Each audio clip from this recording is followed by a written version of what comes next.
This is 2OF Entertainment.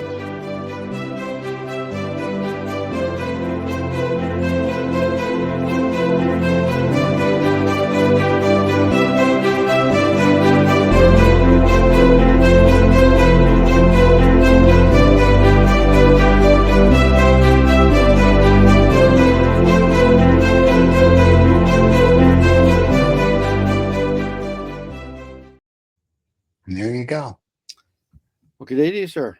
How are you, my friend? Yeah, no, we live in interesting times. We were talking before we came on. Yes. Yeah. So that's right. Listen, as long as the flag doesn't change for you guys, you're doing okay. Oh, well, maybe, I don't know. I'm not going to comment No on comment. it. Like 50 maple leaves, Wait till 51 maple leaves. wait till this fog leaves. I don't know. And there's kind There of you go. But if they really do, and I know we say this tongue in cheek, if you did really become the 51st state, which we know it's not going to happen, but if you did, instead of putting like stars and stripes like we have, you just put 51 maple leaves on your flag. That'd be cool. or we could just be one like we have. Yeah. Hey, I'm just trying to help out. I'm just trying to help Trump along. Well, you know what? I think he's going to have a fair bit of help on his own. So I have a feeling he's got his whole group there. They're going to do great. I think they're going to go after Greenland first and Panama. I think you're safe. So I thought that should be the penal colony. That's Greenland or you just take. He's gonna, like, Australia was the penal colony for sure. Britain, Yeah. and so maybe Greenland should be the penal colony for the States. America. Can I tell you something? I would go to Greenland. Yeah. Greenland's beautiful. I mean, I know it's all snowy and whatever, but that's beautiful. That's a beautiful country. Yeah, I don't want to go as a penal colony. I just want to I just like it, But with all the minerals, and then you got the China. It's a whole geopolitical. That's a whole nother show. But it's an interesting. He's 10 days into his presidency, and it's already Saturday Night Live is going to have enough sketches now for the next 4 years. And I know on our show, Lost Dollar and a couple of the others that we have guests coming on, we've got enough material now to go until probably the year 2100. So we're good. Yeah, so we're happy. But since this is an art show, we have a beautiful artist on today. And I looked at her work and I was like, "Ooh, very cool." Yes, a photographer, and what a great eye she has. Annette Twist is her name, and she's from Guelph, Ontario. And she's a mature artist and photographer, and I think I say that in the kindest way. Right. She's spent, I know, many years in other parts of her life, making a living, doing things like that, and then she's discovered this camera, and she's been educated in design, and I think what a great eye. I mean, she's really into the urban landscape, downtowns, the scenes, the buildings, the reflections and things. And we talk about it a little bit because there's quite a bit of sophistication in the work, and it's very abstract, and you can read a lot of things into it. I was kind of going over notes this morning before our interview here, and I'm just, oh my God, she's got some stuff together here that I think would just open people's eyes. She does everything with a twist, if I may. Anyway, but I'm here till Thursday. Tip your wait staff. Try the veal. So should we bring Annette in? Let's bring her in. Okay, before I have any more bad jokes. Annette, welcome to the show. I like the twist. Well, I'm going to work with that idea. She's going to watch now on her new website. It's going to be Annette Twist. I take photographs or photography with a twist, and that's going to trademark that. And you're welcome. And there you go. I'm going to leave before I have more bad puns, so the professionals here can talk and the fans can enjoy it. And we'll see you at the end of the show. Have a wonderful interview, my dear. Cheers. Thank you.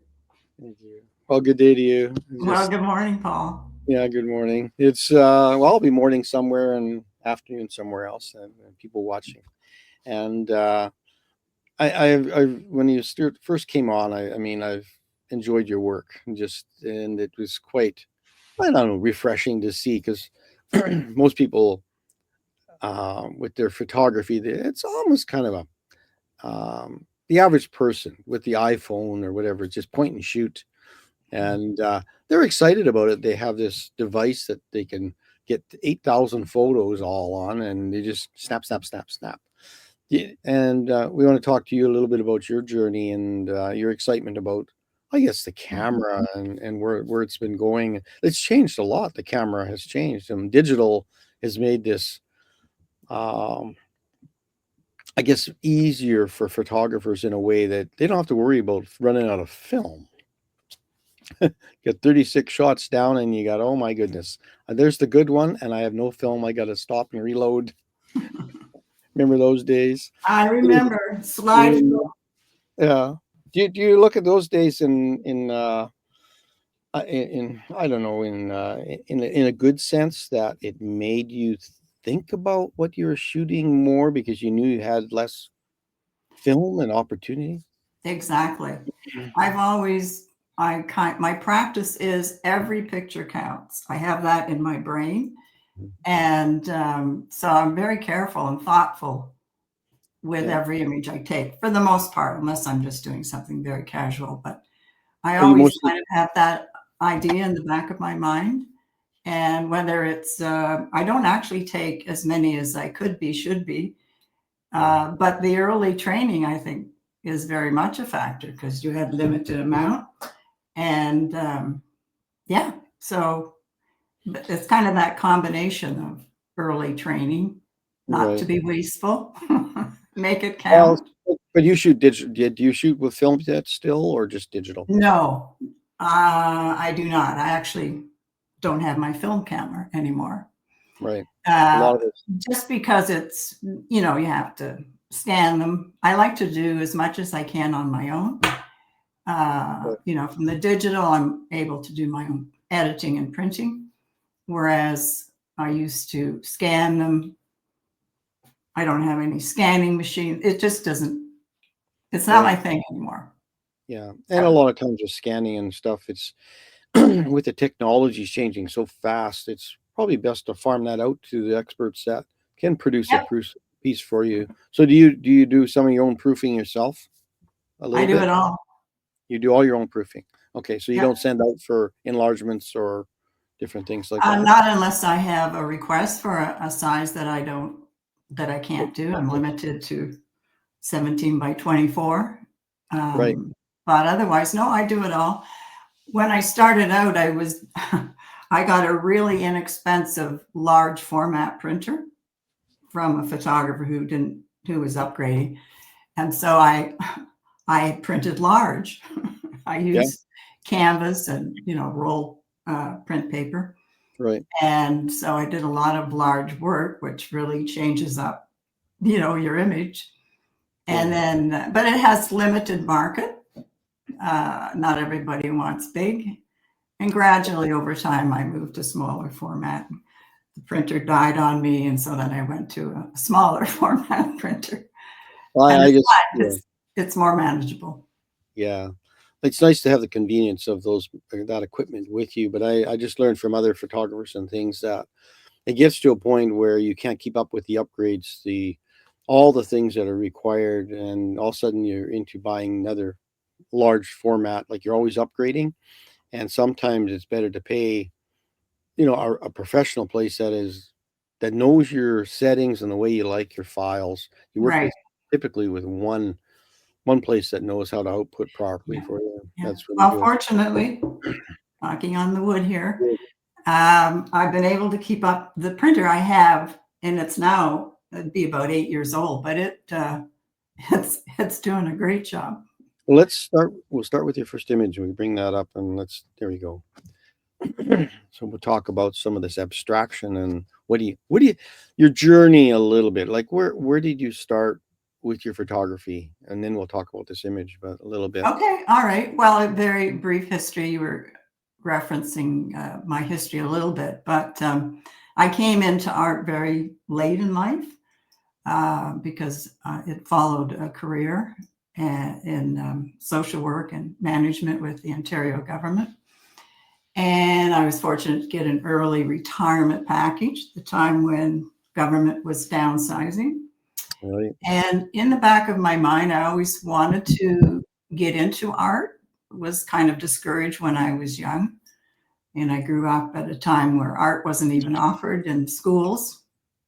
either level of school, elementary or high school. Yeah. So, however, I was introduced to the camera actually through my dad, who liked all the modern technology. And so I started playing a little bit with the camera at that time and continued, but really didn't do very much with it, other than I knew when I was taking a photograph, I didn't want people in it. I just wanted something, just move out of my picture, my frame, so I can get a good photograph. However, when I had a chance to go back and do my fine arts degree here in Guelph, it exposed me to a lot of, well, art history and art.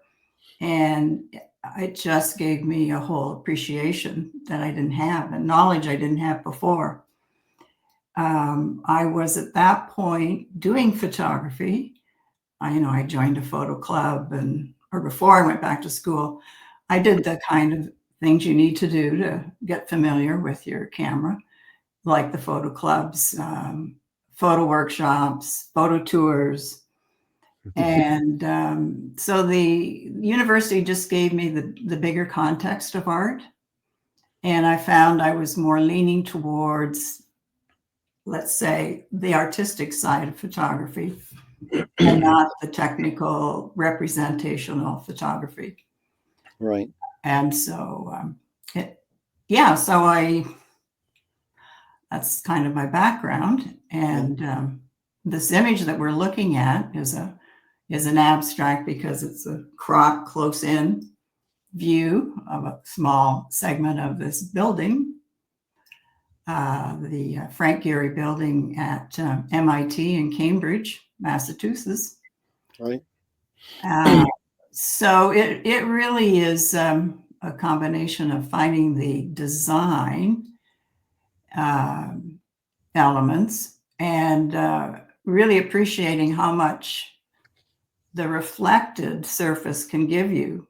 The information that it gives you is the environment coming back onto it or reflecting into it. So we have the sky, the cloud, there's a building there. It's reflecting some very distorted windows, and a little piece of yellow, which was one of the part of the structure, which was yellow. So all of the design, all of the environments in there, but in a distorted picture. Excuse me. So these are all from one shot, correct? They're not one shot. One shot. So you're not merging two shots together. No. The surface is doing it for me. So what is the fear of getting yourself in those photos? Yeah. Say that again.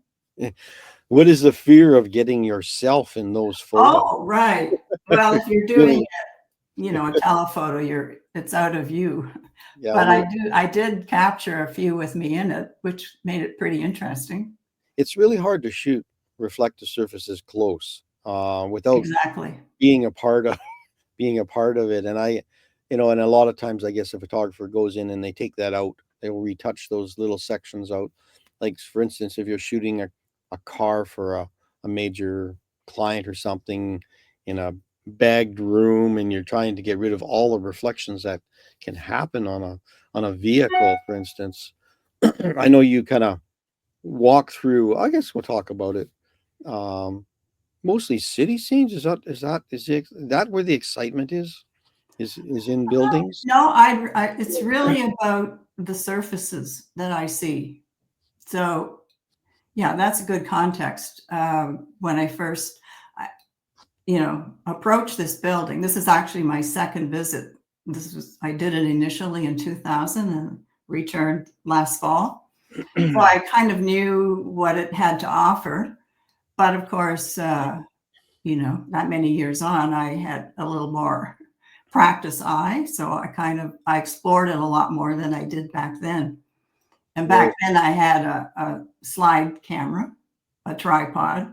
And anyways, so this is the context. The building is very geometric, and there's no straight up and down vertical lines except for that one one column going up there. I didn't do anything with this photograph. It was more to give you the overall context. But in the bottom left corner, there's some red, and that featured fair amount in some of my images. A little bit of red came into different shots that I took. So, so color has also become like in little snippets of color for accents, or is it? Yeah, it gets mixed into the image because it. And I say it just shows up because of the angle of the light. It picks it up and puts it in. Yeah, this always conjures up this. I don't know, with architecture, the form follows function, and which was kind of a mantra for architecture. And I'm going, I can imagine the functionality of some of the Gehry buildings. You know, they're typical of. They just want to be really different, and I don't know. You're always curious about those spaces inside those structures. You know, the use of space. You have a wall that's tipping out. You know, there's like right. making sense of other things, and here you're with your camera trying to make sense of something that is nonsense. Like it's, you know, structures typically are, you know, parallel, vertical, you know, perpendicular to each other, stacked up in a geometric way. But Gehry buildings are really interesting in that it's like the blocks have all fallen down on the floor, and you've just kind of thrown them back together quickly just to get them up in the air, right? Right. They have a looseness about them. So I think, is that kind of the excitement with you when you're looking for things? Well, yeah, because you don't know what you're going to get. So when I arrived on this scene, there was a fair amount of cloud cover, and you can see it in the top of the one building. And then as the time went on, the cloud went away, and so it changed everything in the image. Yeah. Waiting is probably one of the biggest things a photographer has to have patience for when shooting outside. Is that sort of what you think would be the same Yeah, thing? I find that, you know, when you initially come into a scene like this, you kind of don't know where to put your eye because there's so many possibilities. And I find that it's really important to take a lot of time and get your eyes used to it. Like it's sort of like eye training. Yeah. And the more time you take to look, the more honed your eye becomes to finding the shapes, the ideas that you're looking for. So, and I do that through just by taking the camera and looking around until, you know, I find something. But as time goes on, I see more and I see differently. So it's really important not to rush it. So you usually use a long lens a lot of times, your telephoto? Yeah, this one wasn't that long. My standard lens is about 18 to 135 millimeter. So it is a small telephoto, but it's not overbearing, so it's easy to use. I don't need a tripod. And so for the most part, that serves me well for this particular subject. We'll talk about how you're going in and out of buildings here. So this is where the telephoto is very helpful. And so this is looking at the shapes, how they all converge, curved lines, straight lines, and how the color, you know, comes through. I love it because it's kind of it's a contradiction of what buildings are supposed to be. I mean, you have on the top right there, you have buildings that are perpendicular, straight edges and perpendicular to the ground. Yet you have this contradiction of curves and color and distortion in the foreground. Do you think deeply about that when you're designing your pieces, about these contradictions of how we build structures that we say, oh, this will look stable and sturdy. You can go in at 61st floor and it'll be whatever. And I'm going to twist all your iron and stuff through the windows. I get that from it. Like I get a feeling of it's not a building anymore. Exactly. That's It's not where a building, it's not a which building. is the abstraction of it. Right. Yeah. No, for me, they're like building blocks that you put together. Yeah. And yeah, it's immaterial that it's a building. Yeah. Well, it's always exciting to see when you go around the corner, like you said, the light changes, the structures change. And as soon as you take one step, the reflection changes. Everything. Yeah. So it's tough to decide. I could only imagine sitting with a camera and going, all of a sudden I have 1,000 shots taken. Now I have to go into the editing room and remove. Yeah. And is that a good part of your day, is going through the files? Well, I do it. The beauty nowadays, you can do it on your handheld device, right? It's all in the cloud. Yeah. So I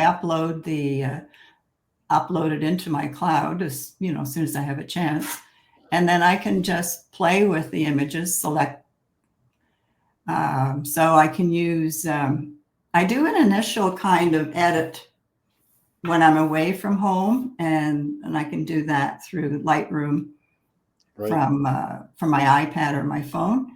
And then when I come home and I upload the full image, the full raw image, I'm really familiar with what I've done. So when I do the edits there, it's a very quick process. Yeah. Yeah. So have you worked towards some major shows? Have you had a few major shows where you can show some of these pieces, the larger pieces? I haven't with this set. I'm kind of working on that. Right. But in the past, I have done shows, mostly in smaller galleries. Well, all in small galleries, local, regional. So these are public shows, mostly the public Yeah. shows. They're Yeah. not commercially, No. not a commercial show. Yeah. Not at all. Yeah. So here's these look like two separate photos put together. Like they just with this curve. Like they're so they're so out of, and what I really love about the whole thing is how this curve lays in on the gray, like the dark gray on the bottom and the light gray on the top on the building on the right. It's a beautiful mix with that wall slice and the color behind it on the left side. So it has a really nice designed feel about it. I mean, in a way, and I sort of look at this and I go, how did the window in the bottom, it's nipped on that square edge that normally would stick out. What would you say is causing that? Is that, you know where I'm talking about on the window? Yeah, no, I see it totally. It's probably, I probably could have moved a little bit to the left. Okay, so that not so it could be kissing the edge. I probably wasn't fully aware at that time that this is what was happening. But on the other hand, it's not the key feature for me. With this image, it was certainly the contrast between the color disc that's protruding into the building, but it's that combination of converging circles. Right. So this large gray blue one on the right, and then the colored disc on the left. And then, so it's kind of, those things were more important than, and that's how I missed that little corner. But it's not. No, it's a beautiful tension point. I mean, it's one of those ones you could have looked at that and made it pointy, where it would point. Yeah, it could have been kissing. Clipping it like that through the photo process, right, is a question, and that's what I like about things. I go, how did that happen? Like, where did was that planned, or is that? And that's why I asked that question. It was just like, how did that happen? Like, it's like that was the next. How is that possible to do that? And because I know you shoot your stuff all in one shot, right? You're not. I do. You don't go in and cut, manipulate, and pieces together. No, it has this. That's too much. That's too complicated. Yeah, it has this puzzle look about it, and it left me puzzled. I just kind of. So I was going to comment that on the colored disc, you can see all the elements of the environment including that red tarp that seemed to be around part of the building. Right. Yeah. And the stonework, the railings, the sky, everything is there. You know, and I'm glad you mentioned that, because I couldn't recognize half of the stuff that you called out there. You know, the red, when you saw it in that previous shot, was insignificant to the left. It was like a snapshot of the building, Yeah. where this is more, you brought it into the focus, into add value to the image that you're shooting. So there's a lot of, like, even that yellow at the top, just nice. It complements nicely with the grays. I mean, there's a really nicely designed piece on the line. Nice piece. There's another. Yeah, here's that. There's that red. There's that red again. But here you've got those curves. They really give you a feeling that I won't say weird. It's just, they're just a lot of questions. How is that possible? They look like three separate shots put together, but they're not. They're all done in one shot. 3 layers. Yeah, so it's beautiful. And you know, people understanding that process, that you can get these kind of reflections if you look in the water and ponds and in nature, and trying to bring that into your work a little bit. So are you into nature at all, and those kinds of Oh things? yeah, very much. Very much, yes. Yeah. So they're not so much in this set of images, but yes, I love it very much. And I try and treat the nature shots a little differently again. right. You know, experimenting with different ways of using the camera, so it's not a straight shot. Right. Yeah, we've chosen to show some of your urban stuff on your buildings, and I think right. yeah, this is beautiful. So this is interesting. A little bit of the background on this. The day before I did this shoot, I went to the Salvador Dali exhibit at Austin Art Gallery, and I was so amazed when I saw these images. I thought, oh, look at all these Dali shots. Yeah. And had quite a bit of fun with them. You wanted to take out your clock and bend it, and yeah.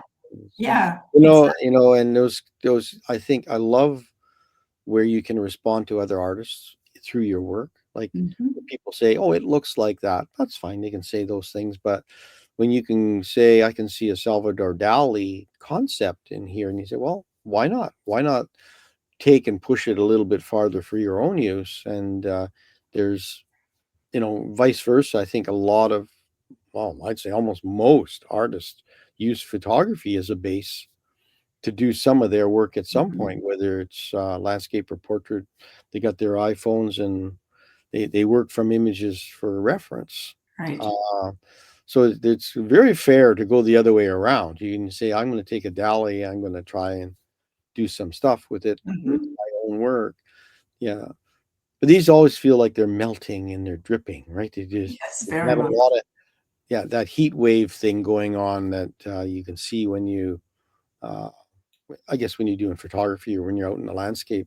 But I've been in the downtown area and it's hot downtown some days. And if you get these windows, you can get that feeling of, like, I get a feeling of heat a little bit with this shot. Exactly. I mean, it looks like a little concourse area of some kind, you know, with the seating down below with the benches.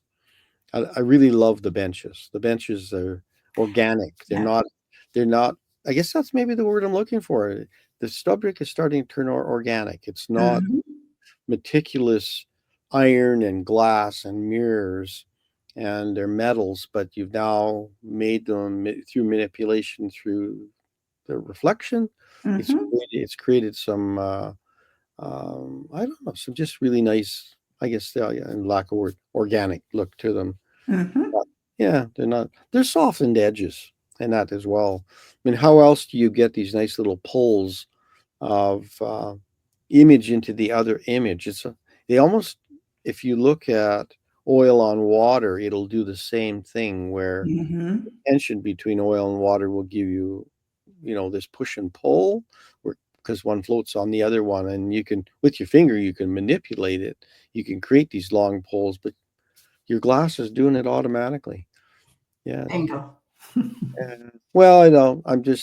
It's sort of what I see in your work, and I know Thank I you. say that to a lot of the artists when I do that, when I have these shows, but um, I feel I have to say something in the work, how it feels with me. I don't know how the general public feel about uh, these pieces of work, but sometimes for lack of words, we don't understand how do we get those words out? Why do I like that? Why don't I like it? I said, well, here's my vision. I love it.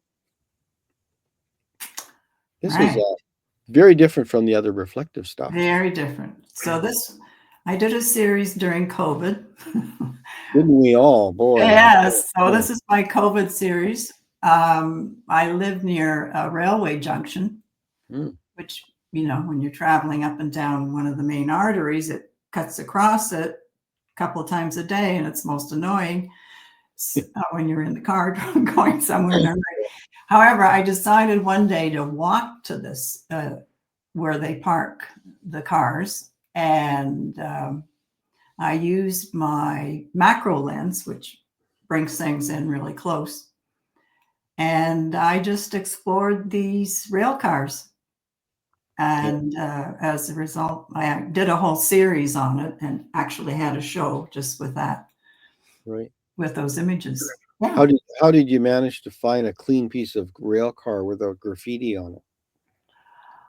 Well, I love the graffiti. This Oh. happened to be one with, well, actually, there's sort of some of the paint from graffiti that you can see on it. Yeah. This was at the very bottom of the car, so I had to get down very low. And I was first drawn to the paint drips. That Right. reminded me of the paint drip movement. And Well, it's very similar in your reflective stuff, how it pulls. It's one of those other features that has a similarity, even though it's not glossy. mhm. Yeah. Well, Yeah. So I had fun with that. I think abstractions, I think freshen you. I can see so many things in abstracted works. I remember going through, even myself doing reference material years ago, looking for textures and things. And one of the best places is old car graveyards and old metal and different buildings, and sometimes you even crawl around some of those.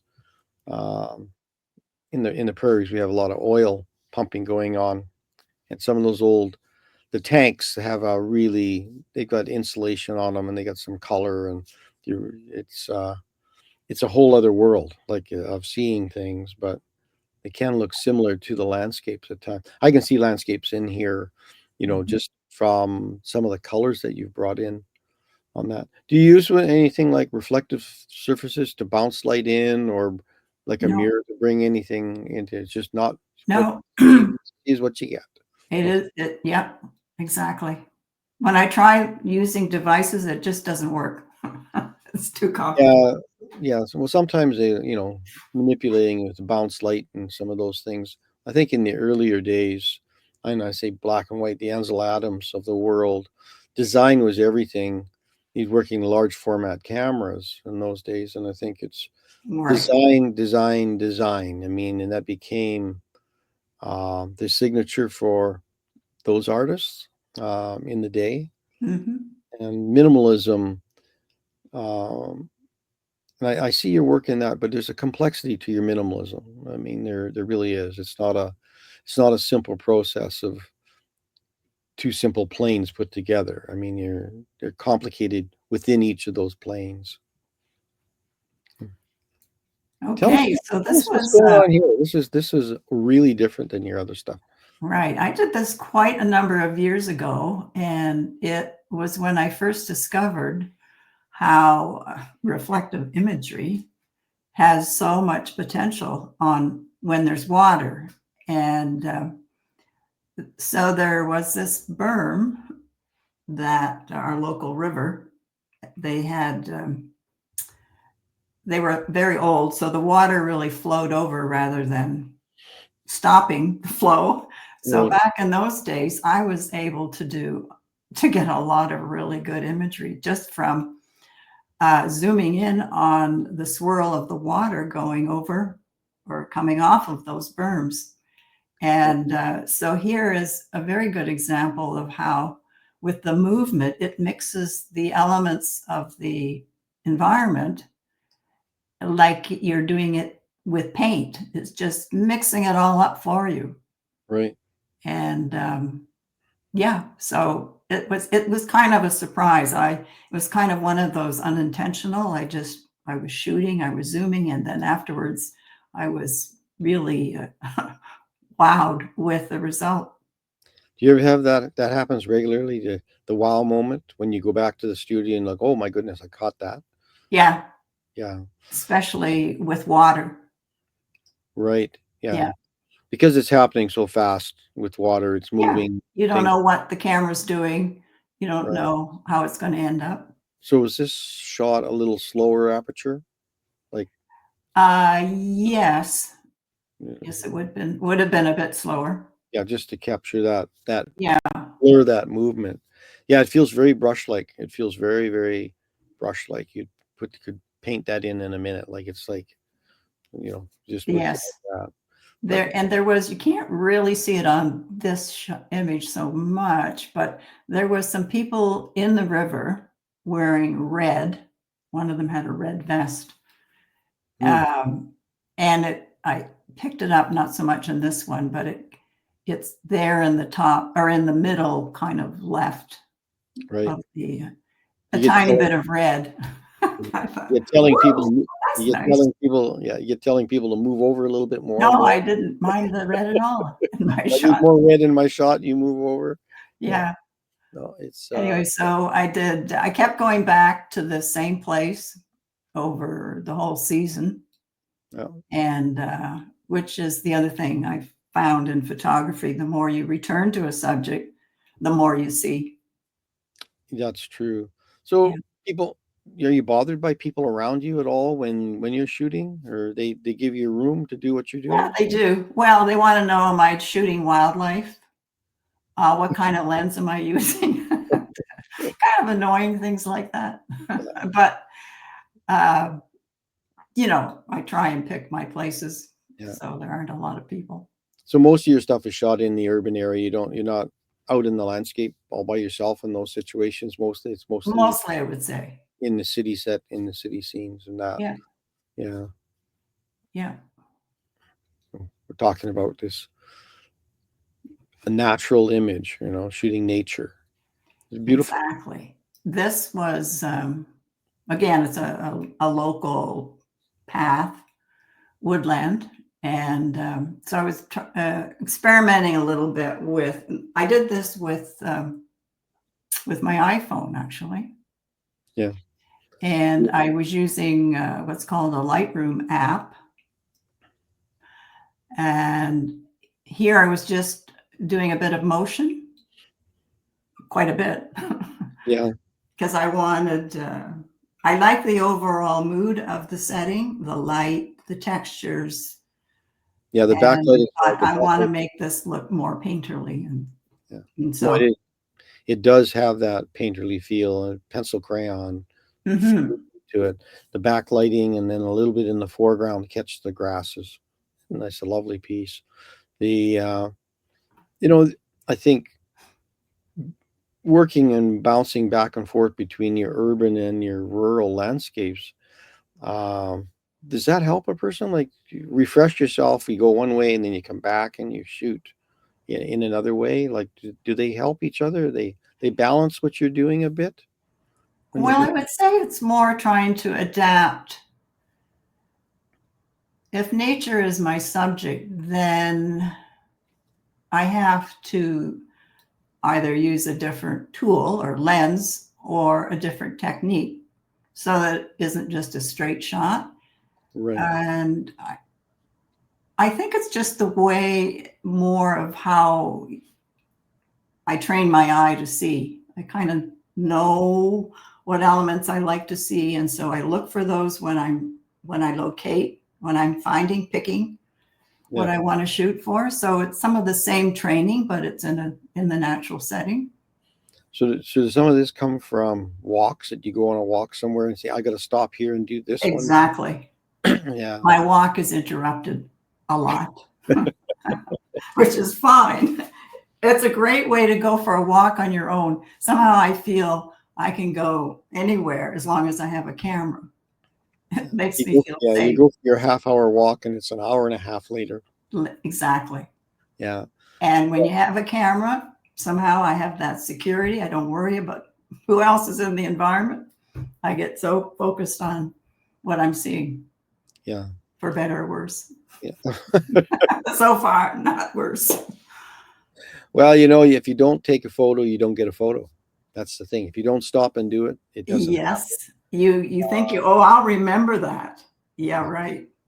No, it's very difficult to go back to that. There's an insecurity Can't in do that. it. No.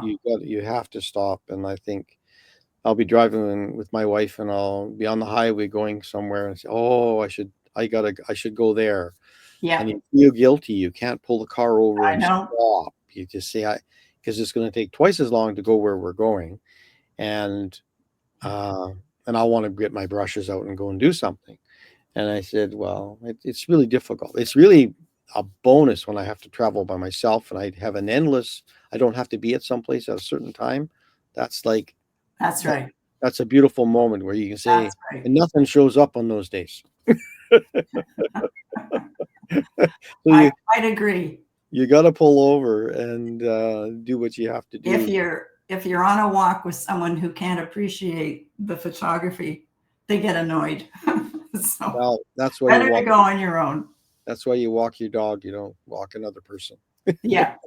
Yeah. All right. Yeah. All right.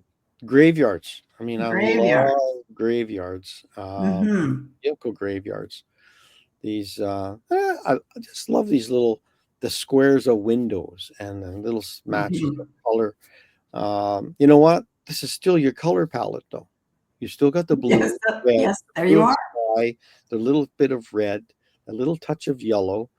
So I'm going, wow, she managed to be able to keep her color palette with her even when she went traipsing off into the vehicle graveyard. Yeah, the vehicle graveyard where the trees had overtaken most of the cars. Right, and then with the long lens, it compresses everything a bit, so they become really flat pattern.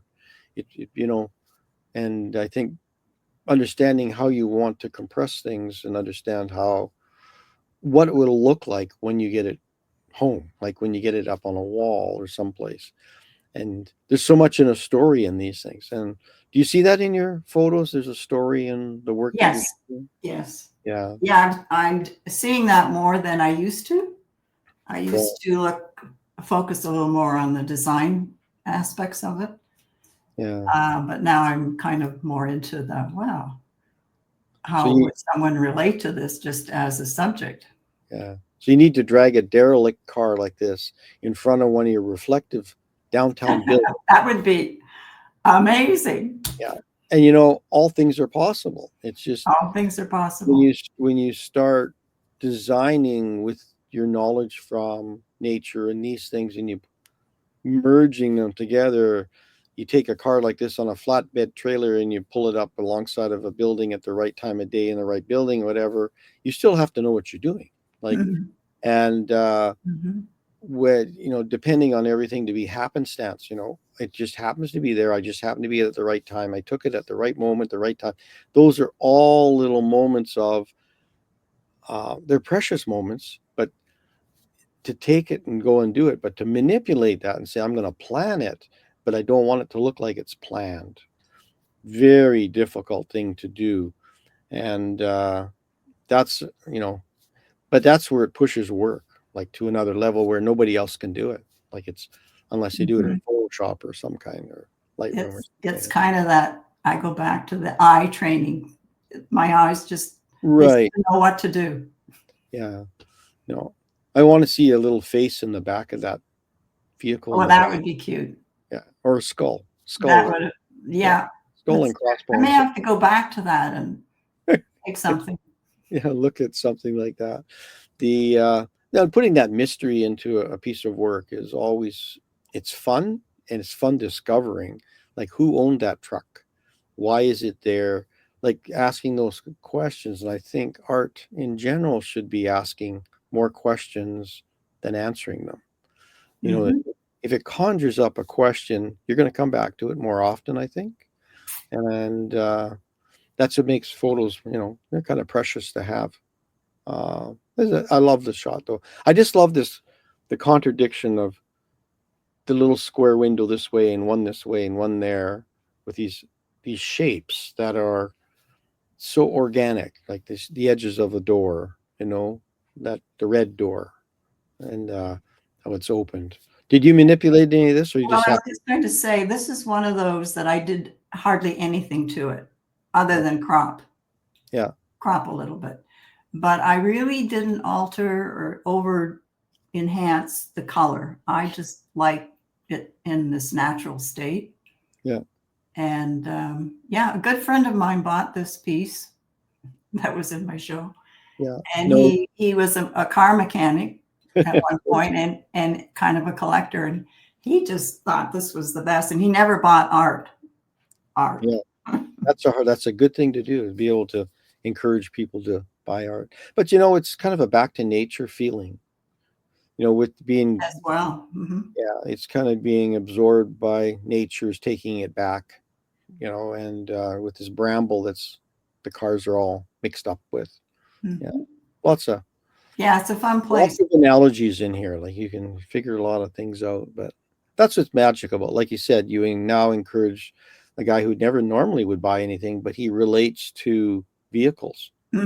Old vehicles. Yeah, old vehicles, and Yeah, he, they don't make them like this anymore. yeah. Okay. Can you tell Well, us this about is in this? the same graveyard, if you like. Oh goodness, yeah. And it was actually, I believe it was a McDonald's van, side of a van. Yeah. And it had worn down so much over time. Obviously, it's been there many Mm. years. And then again, with this macro lens, you get to see these details and this pattern. And I did quite a number of the series of this van, and it's just fascinating.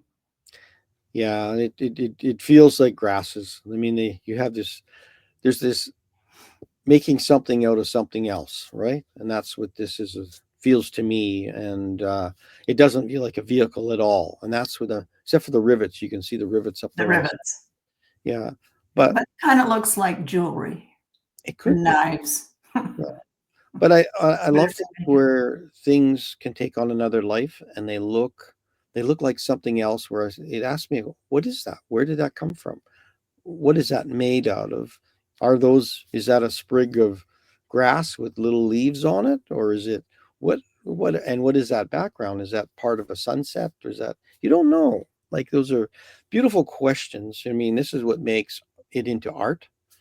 And I think it takes it to another level, but not everybody sees this. I'm glad you're able to go and shoot these kind of things and bring that out for people to say, just take a walk through some of those old vehicles and cars and Mhm. take a closer look at what's going on in there. But for people to appreciate it, sometimes they need to. I know other artists do. And this would make a beautiful painting. Somebody, I could see in a minute. But just how those rivets set up the pull lines and the fracturing of the pigment, the paint on the vehicle as it aged, and the way it curls after years, right? Right. Yeah. Yeah. No, it's one of those places I will be going back to. Yeah. Well, there's moments of discovery for you, I think. Is that what you are too? Like you said, you're going to go back to it. So it's sort of, Because yeah, I'll again see things differently, see what's changed since I was there last. yeah. It's just sort of, this is not winter time. This is, Nope, this was summertime, I believe, yeah. early summer. Yeah. Yeah, and it's an active wreckage place. But if you go far enough deep into the woods of the property, you check in with the owner, Yeah. then it's a whole different scene. Yeah. Yeah. He wants to make sure you don't get lost back out in the backwoods there. Yeah, yeah, there's safety concerns. There's actually quite a few graveyards around the world everywhere. There's all kinds of beautiful equipment. I know I go through some of the farming equipment ones, and a lot of them, they're specific to what they are: vehicles, cars, trucks, whatever. Or there's tractors and implements, and basically that they kind of go through those. But yeah, there is a beautiful landscape. There we are. That's nice. That's kind of where I want to be right now. Here's January. That's where I'm heading. We're going to head there. Sandy beaches and warm weather. Yeah. Yeah. No, but even in this shot, I know your color palette already. I know what colors you like. Gotta have those colors there. You got those colors there, and they draw you like a fly. You just go to them. But no, it's beautiful. And look, this is beautiful, beautiful space. He's not beautiful. I know. The killjoy is here. No, he's back. Yeah, I know. What happens? I come, I kill the whole thing. So, but no, it was very pretty. I like the car ones. The beach is very nice, but I used to live in Palm Beach, so beach is a beach.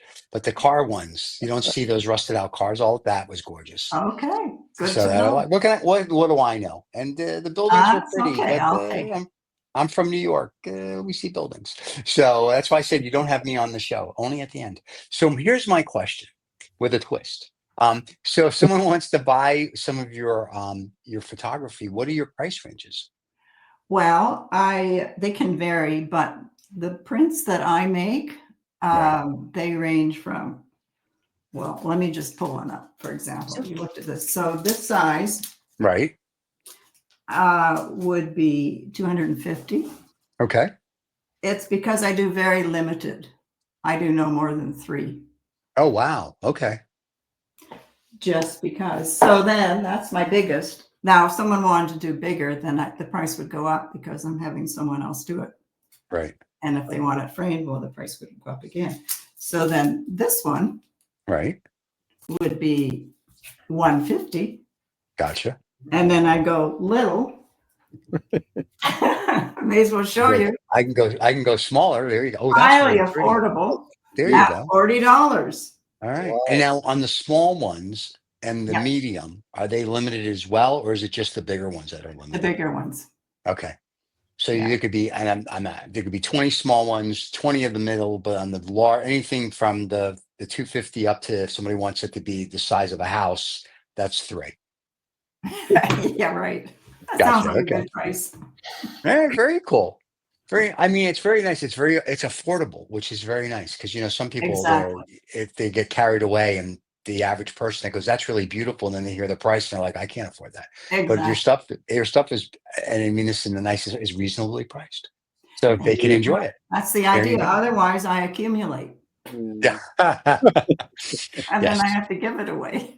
And we've had many artists on the show that have accumulated, and we're being in their studio, and they're like, "I painted this in 1930," and I'm like, "You should probably sell that at some point." So, but what do I know? So, Yeah. but that's very cool. Well, you have been a delight with a twist, and so I'm sorry if I ever meet you in person, the puns are just going to keep coming. Okay. If you do something that you want to tell us about, reach out to Paul and come back because it would be great to see it. Mhm. And that's it. And your links and everything will be below for the fans that want to purchase or reach out to you. Okay. And hopefully you sell thousands and thousands of prints. It'll be great. Thousands. Millions. I You never very know. much appreciate this opportunity. It's You great. were a delight. So thank you Thank so you. much. Paul, as always, it's good to see you. Yeah. And to all our fans, thank you so much. We will be back next Thursday with, I have no idea who. And don't forget to subscribe and like, and we'll see you then. Everybody have a wonderful rest of your week. Cheers, everybody. You're right. Bye-bye.